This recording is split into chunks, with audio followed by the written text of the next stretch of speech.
Hello दोस्तों, मैं doctor Manoj Kumar Singh स्वागत करता हूं आपका मनोज आईएएस यूट्यूब चैनल में। दोस्तों, हम लोग बड़ी मेहनत से क्लासें ले रहे हैं। हमारे उत्साहवर्धन के लिए आप कम से कम हमारे यूट्यूब चैनल को सब्सक्राइब करें, लाइक करें और कमेंट करें, जिससे मुझे लगे कि हाँ, आप हमारी मेहनत को सार्थक है आपके लिए। और आज हम लोग बात करेंगे, जैसा कि आप जानते हैं कि यूपीपीसीएस 11 अक्टूबर को और 4 अक्टूबर को जो है यूपीएससी का प्रीलिम्स एग्जाम है। उसके लिए बहुत बहुत शुभकामनाएं आपको। उसके साथ साथ हम आपके ज्ञानवर्धन के लिए कुछ नई परियोजनाएं आई हुई हैं, जिससे प्रश्न आने की संभावना बहुत ज्यादा होती है। उसकी चर्चा करने चल रहे हैं। प्रमुख वन्यजीव संरक्षण परियोजनाएं। प्रमुख वन्यजीव संरक्षण जो परियोजनाएं हैं, इससे प्रश्न हमेशा आता है, तो बात करते हैं इसमें क्या क्या है। कस्तूरी मृग परियोजना। तो कस्तूरी मृग परियोजना है, मुस्क डियर प्रोजेक्ट 1970 में लागू किया गया था। ये प्रोजेक्ट आपको बता दें, कस्तूरी केवल नर मृग में ही पाई जाती है। कस्तूरी के औषधीय गुण एवं सुगंध एवं भारी कीमत के कारण बड़ी संख्या में कस्तूरी मृग का शिकार किया जाने लगा, जिसके कारण इनकी संख्या विलुप्ति के कगार पर पहुंच चुकी थी।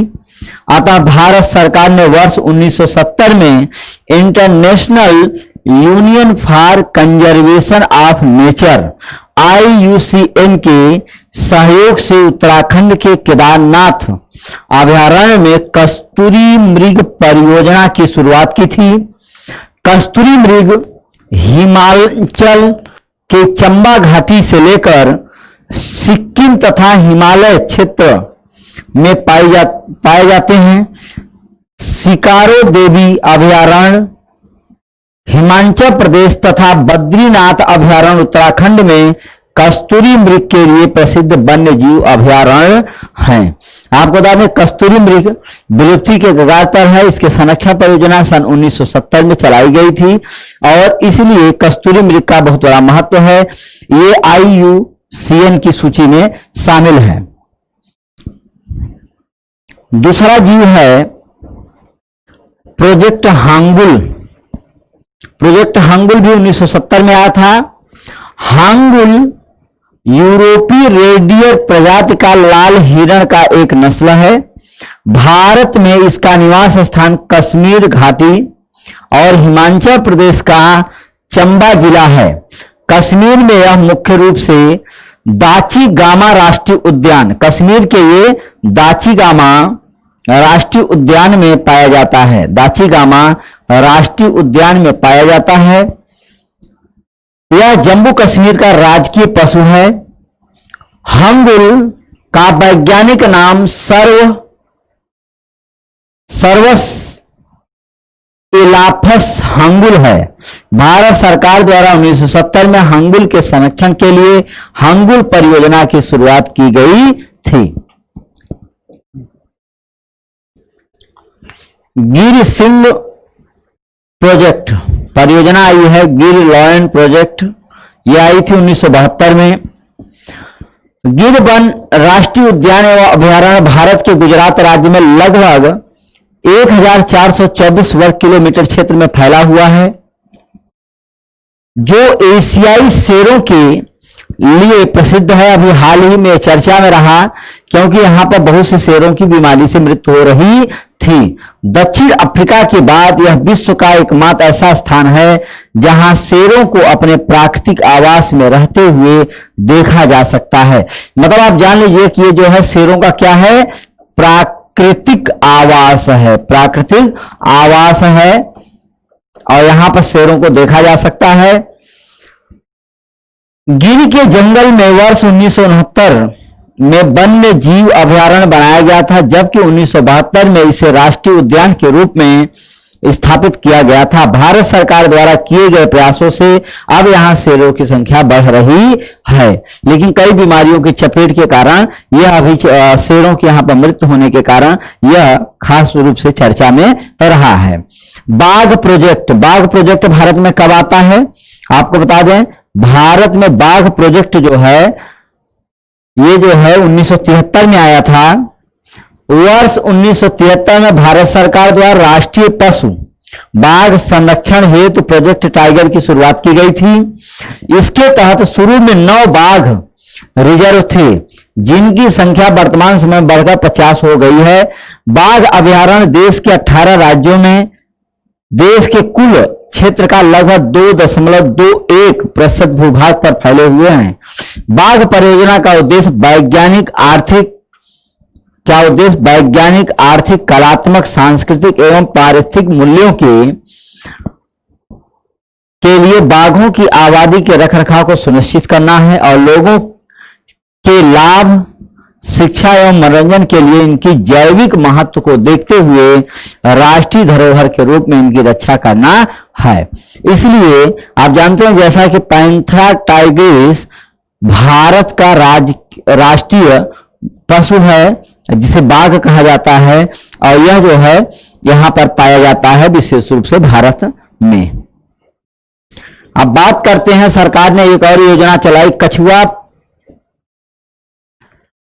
कछुआ संरक्षण परियोजना, टर्टल कंजर्वेशन प्रोजेक्ट। सन 1975 में आया था। ये कब आया था? 1975 में आया था। आपको बता दें सरकार ने इसके लिए एक परियोजना चलाई है जिसका नाम है सेब परियोजना चलाई। इसे सेब कुर्म के नाम से जाना जाता है। सेब कुर्म परियोजना चलाई जिसका उद्देश्य होता है कछुओं को रक्षा करना। कछुओं की क्या करना है? रक्षा करना है। ओलिव रिडले दक्षिण अमेरिकी कछुए की एक प्रजाति है। भारत में इसका निवास स्थान उड़ीसा के समुद्री तट पर स्थित है। इसका उपयोग कीमती दवाओं के निर्माण में होता है, जिस कारण इसे पकड़कर विदेशों में भेज दिया जाता है। परिणाम स्वरूप इसकी आबादी में अभूतपूर्व गिरावट आई है। इसकी घटती संख्या को देखते हुए उड़ीसा सरकार ने वर्ष 1975 में कटक जिले के भीतर कनिका अभयारण्य से कछुआ संरक्षण परियोजना की शुरुआत की। इस कछुआ का प्रजनन स्थल गहीर माथा है। आपको बता दें इस प्रकार की जो मतलब कछुए हैं इनके जो है प्रजनन स्थल कहां पर है? गहीर माथा में है। यहां पर है, गहीर माथा में है। अब बात करते हैं घड़ियाल प्रजनन परियोजना, crocodile breeding project.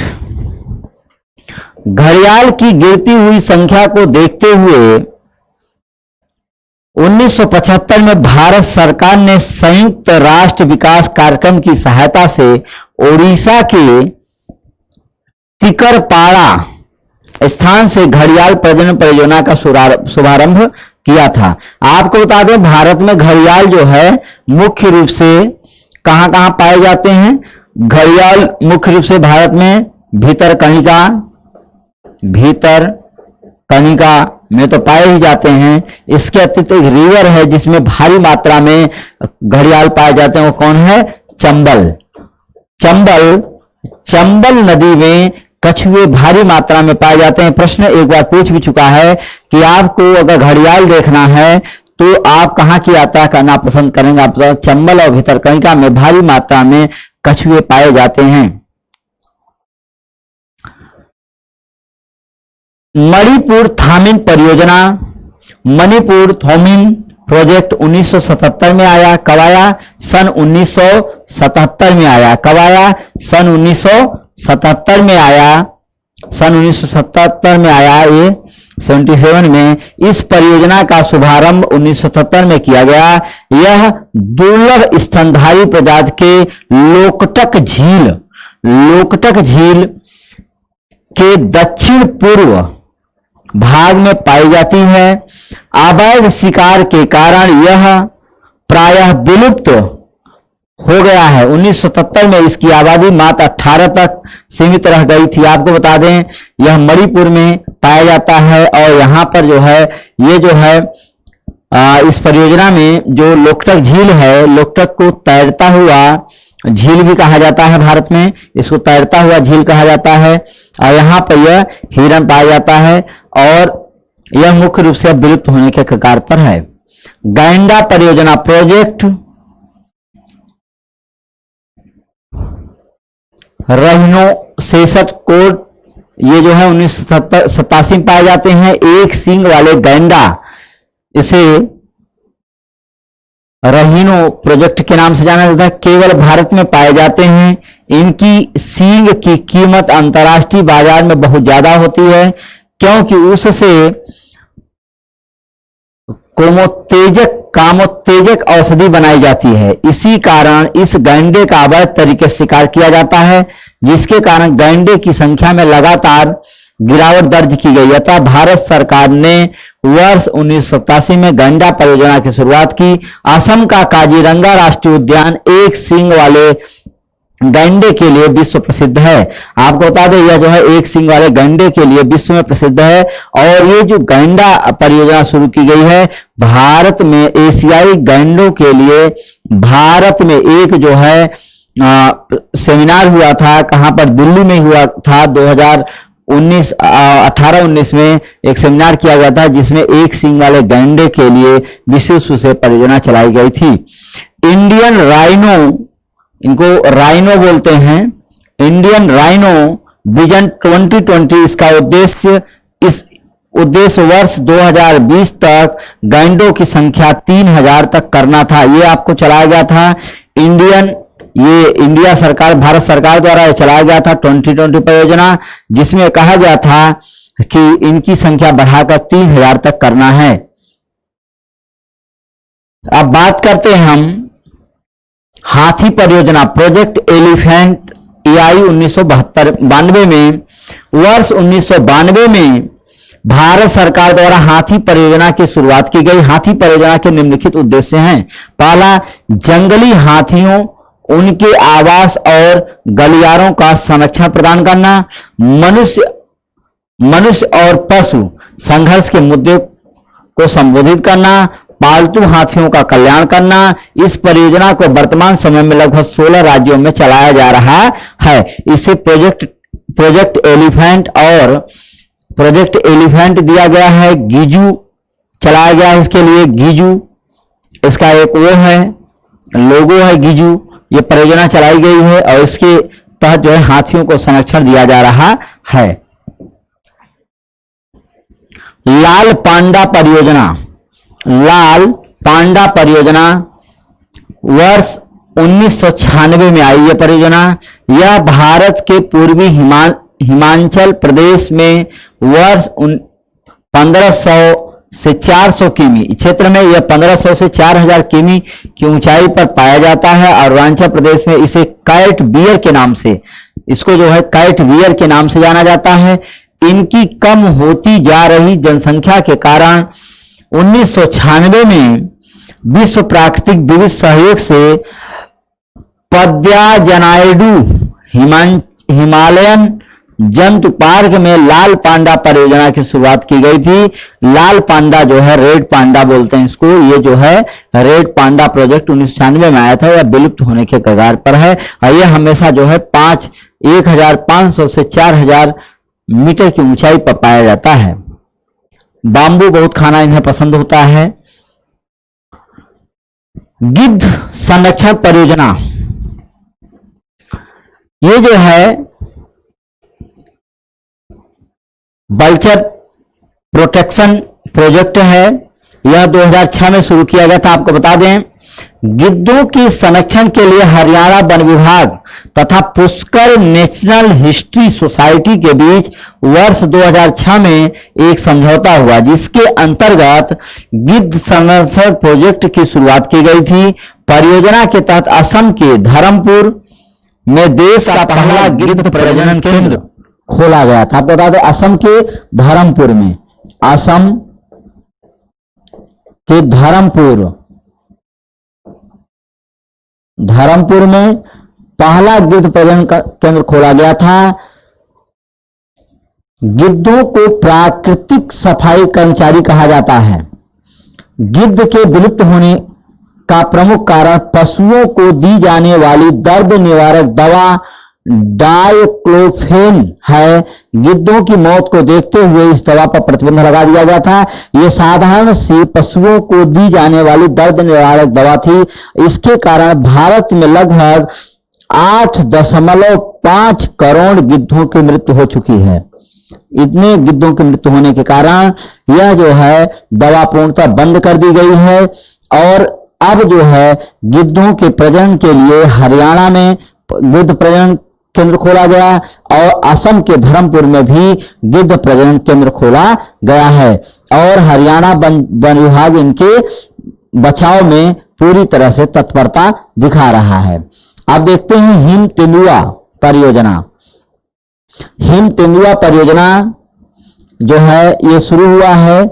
Snow leopard project ये आई थी 2009 में परियोजना आई थी। हिम तेंदुआ एक सुंदर, आकर्षक लेकिन अत्यंत दुर्लभ जीव है। यह जीव हिमालय की ऊंची पर्वत श्रृंखलाओं में वृक्ष वाहिनी स्थानों पर देखने को मिलता है। इस फुर्तीले वन्यजीव का शिकार इसकी हड्डियों, चमड़े और नाखून के लिए किया जाता है। हिम तेंदुआ की घटती संख्या को देखते हुए सन 2009 में इसके संरक्षण के लिए हिम तेंदुआ परियोजना की शुरुआत की गई थी। इस परियोजना के तहत पश्चिमी बंगाल के दार्जिलिंग में हिम तेंदुआ संरक्षण केंद्र खोला गया। वर्ष 1972 में IUCN ने हिम तेंदुआ को संकटग्रस्त श्रेणी में रखा है। यह जो है आप जानते हैं कि तेंदुआ जो है शेर की ही प्रजाति है। आपको बता दें जैसा कि डार्विन एक बहुत बड़े विकासवादी जीव वैज्ञानिक थे, उन्होंने बताया कि बिल्ली, तेंदुआ, शेर और चीता सभी एक ही मां की संतानें हैं, लेकिन आवश्यकता और आवास की दुर्लभ प्रवृत्ति में अपने को संरक्षित करने के लिए या उसके अनुकूल बनाने के लिए उन्होंने अपने आप को उस अवस्था में अनुकूलित बना लिया है। चलिए अब बात करते हैं अगली परियोजना है गंगा डॉल्फिन परियोजना। विलुप्त प्राय जीव गंगा डॉल्फिन को 5 अक्टूबर 2009 को राष्ट्रीय जलीय जीव घोषित किया गया। भारत का राष्ट्रीय जलीय जीव किसको कहा जाता है? डॉल्फिन को। गंगा डॉल्फिन को गंगा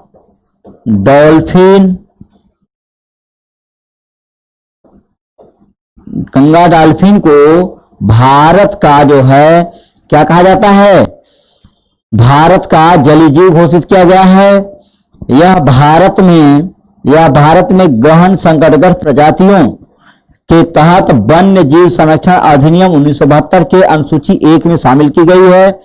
गंगा डॉल्फिन संरक्षण के लिए विक्रमशिला गंगा डॉल्फिन अभयारण्य की स्थापना की गई है।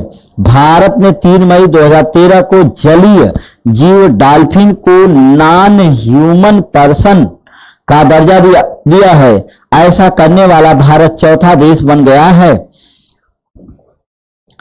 विलुप्त प्राय गंगा डॉल्फिन को बचाने के लिए 22 मार्च 1915 को विश्व वन्य जीव संरक्षण कोष रिवर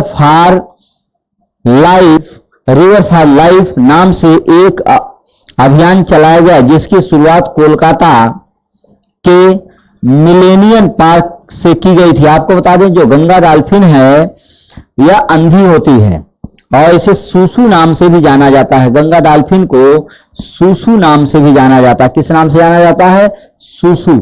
सूसू नाम से भी इसको जाना जाता है। ये प्रायः अंधी होती है और भारत, चीन, बर्मा आदि देशों में मिलाकर इसकी कुल 4 प्रजातियां पाई जाती हैं। 4 प्रजातियां पाई जाती हैं। इसकी कुल 4 प्रजातियां पाई जाती हैं और यह भारत का जलीय जीव है। भागलपुर बिहार में भी इसके संरक्षण के लिए एक अभयारण्य बनाया जा रहा है। भागलपुर बिहार में भी इसके गंगा डॉल्फिन के संरक्षण के लिए एक परियोजना बनाई गई है, जिसे भागलपुर डॉल्फिन परियोजना के नाम से भी जाना जाता है। अब आपको बता दें कि भारत सरकार ने इसे जो है डॉल्फिन को नॉन ह्यूमन पर्सन का दर्जा भी प्रदान किया गया है। इसे जलीय जीव घोषित किया गया है। कब घोषित किया गया? 2009 में घोषित किया गया है। चलिए दोस्तों, मिलते हैं हम अगली क्लास में, जब आपके लिए हम अन्य जीवों पर, वन्य जीवों पर एक और सभी जीवों का परिचय और उनका स्थान कहाँ है उस पर एक हमारी क्लास होगी, और उसको आप देखेंगे तो जरूर इससे कम 2 से 3 प्रश्न आते हैं, निश्चित रूप से आपको लाभ मिलेगा। तो दोस्तों, हमारे उत्साहवर्धन के लिए हमारे चैनल को सब्सक्राइब करें, लाइक करें, हमारे साथ बने रहें। जय हिंद।